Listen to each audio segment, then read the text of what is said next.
Buongiorno e buonasera. Today I'll walk you through the super easy process of making a tomato sauce from scratch, starting with fresh tomatoes. But first, I want to take you with me buying groceries. So let's buckle up and go to the store. Phone, keys, wallet. Let's go. When I have to make a tomato sauce for my clients, or if I really want to make it good, I usually go to farmers markets, specifically the one in Union Square, because they have amazing stuff. But you know, maybe you're not in the same position, you don't have the big choice. I'm gonna teach you how to get the best based on what you can find. So this, definitely too hard, not that red. You don't want to use it. In general, here in the US, I don't know why, the bigger they are, the worse they are for a tomato sauce. This is really not good. If you touch it, it's completely hard. And I know that inside it's gonna be like whitish and not with that much flavor. Roma tomatoes in general are not that bad, but those are way too hard and not that red. You can see it, so when you slice it open, you're gonna notice that it's not good. What it's better are those ones, because they're way more ripe. If you touch it, they're softer. I already know that inside are gonna be more red than the other ones. So I think I'm gonna go with this one. Gotta be honest, usually when I make a tomato sauce here in the US, I just get grape tomatoes, the small ones, because for some reason they can make it with way more flavor than the big ones. But today, as I said, I wanna teach you the most classic tomato sauce. So let's get those and start cooking. Okay, we're also gonna need basil for the sauce, garlic too. I already have olive oil and salt, so we're good to go. Here we are, we got everything that we need. The tomatoes, of course, olive oil, garlic, basil, and a little bit of salt. Very easily, we just put all the tomatoes in boiling water. You wanna cook it for a couple of minutes or until you see the skin coming off. In the meantime, while we cook, just prep your garlic. Depending on your taste, it's fine using either garlic, shallots, or onions. There's not a specific rule. Some recipes call for the one or the other, but with a classic tomato sauce like this, the only rule is your taste. Today I'm going with garlic. Use whatever you prefer out of those three, and depending on how much flavor you want, just dice it, slice it bigger, keep the whole thing, or mince it very small if you really want that flavor to go in the sauce. Today I want it pretty garlicky, so I'm just gonna dice it like this, very small, and put it on the side for now. Tomatoes are ready. I'm just gonna put it in this bowl with cold water so they cool off a little bit. I'm gonna remove the skin. It comes out very easily, guys. Look how easy. Let's keep going. We're just gonna remove the harder central part. I think you guys call it the stem. I don't know. I'll show you so it's easier for you to understand. And it should come out pretty easily. And let's put it in this bowl. Guys, one of the comments from trolls or haters that I get the most when I do a tomato sauce or something with tomatoes. Oh, tomato sauce, they come from Mexico. They're not even Italian. I always use this to tell you guys what Italian food is about.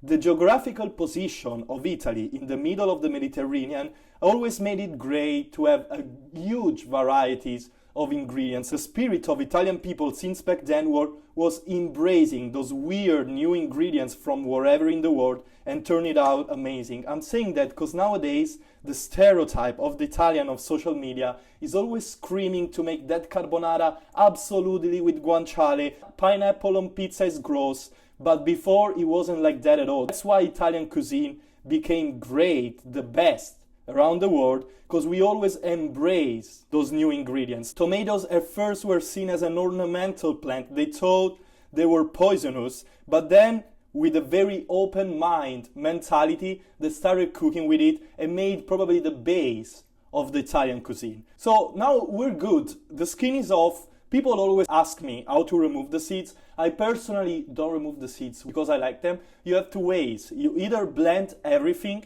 or you just put it here in a strainer, colander, however you call it, and just do this. Everything is gonna go through except for the seeds. They're just gonna stay here. But this way you're losing a lot of the fruit, and I mean, for me it doesn't make sense. If this looks too hard, just use a potato raser or a mill, or I don't know how you guys call it. I didn't learn it yet, but you know, that thing, and that way you're gonna filter the seeds. But again, with the seeds, it's just better. Let's move on because we're pretty much done. Just heat up a good amount of olive oil. Cannot give you the quantities for that. You gotta go a occhio with your eyes, as we say in Italy. It also depends how much, so olive oil is the fat part of the sauce. It also depends on what you're doing with this sauce, because if you're cooking meat in it, or if you're doing an amatriciana sauce, so other fat is gonna be added, just use less olive oil. Today it's gonna be plain, very simple, so I put it a little bit too much olive oil. Right now, we take back the garlic, and we add it to the olive oil. I'm gonna do both a little bit diced like this and the whole garlic clove too. And we start adding the tomatoes. Very simple.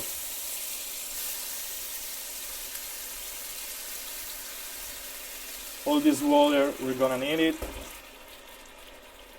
Okay, and now we're just gonna break a little bit, as much as we can, with a spatula or whatever tool you want, the tomatoes. They're gonna be a little hard at first, but then they get softer as they cook, so we're gonna come back and crush it a little bit more. So right now, before talking about acidity, we just season with a pinch of salt and a couple of basil leaves. I like adding it during the cooking time, but also at the end, because herbs, they change their flavor during the cooking time, so I like it adding it also at the end. So does sugar help with acidity? The answer is no, not a chemical level. If you ask my grandma, yes, it absolutely does, but they didn't know back then what science was, pretty much. But giving it that sweet flavor, it actually helps when you're tasting it. So I grew up and I learned doing tomato sauce with sugar, so I'm gonna add a little bit of sugar because I like the flavor, but not to cut acidity. What really cuts acidity at a chemical level is baking soda, because baking soda is basic. Now we're gonna add just a little bit. Another thing that helps a lot is a whole potato. You put a whole potato in the sauce and it's gonna help reducing the acidity. But the best thing, if you wanna remove acid, it's baking soda. So I'm gonna add just a little bit to show you the reaction. You see, it's already going crazy because tomatoes are very acidic. And you see this kind of foam forming. So right now, I'm gonna put a lid on, reduce the heat, and let it cook. I like letting it cook mine for at least an hour. After 20 minutes, you can already eat it. You're gonna have a fresher flavor, less sweet. But the longer you cook it, if you ask me, the better it's gonna taste. So I'm gonna keep it there for at least an hour. And then today, we're gonna serve some gnocchi with it. And we're pretty much done. Okay, an hour-ish so far, was probably an hour 15. Our sauce is ready. So as you can see, it's still full of chunks and seeds in it. If you forget to remove the seeds before, just get an immersion blender to make it more like a tomato puree. I really like having those chunks of tomatoes in the bite and the seeds too, so I don't mind it at all. The only thing that I'm gonna do, as I said, is adding just some fresh basil at the end with the heat off, no problem. It's gonna give that flavor into it, more fresh basil flavor, and that's pretty much it. Now, you can use this sauce for a million things. It's just great with some bread, you can make pasta with it, and you can use it for the pizza sauce. Actually, the pizza sauce is a little different, and we're gonna go through that in another video. But for the authentic tomato sauce from scratch, starting with the fresh tomatoes, that's pretty much it. Today, I'm just gonna cook some fresh gnocchi with it, which, by the way, there's also a video on my profile on how to make fresh gnocchi from scratch. Now, since I already know you, you're gonna ask me how long is good to save this sauce and how to save it. So right now, this one, you can just put it in the fridge for 3 days or freeze it up to 2 or 3 months. If you wanna do that thing that you see a lot on social media, putting the sauce in a jar and save it for like the whole winter, the process is a little different. I'm gonna share it, but you gotta wait for September when they're actually doing in Italy. I'm gonna be there filming it and share the video with you to show you that kind of process. For now, just take this, save it 2 or 3 days in the fridge, 2 or 3 months in the freezer, and that's it. Now you make sure you subscribe to my channel, because you're gonna see a bunch of recipes from the Italian and Mediterranean tradition to avoid highly processed food and respect a little bit more your health. Ciao, and thank you for watching.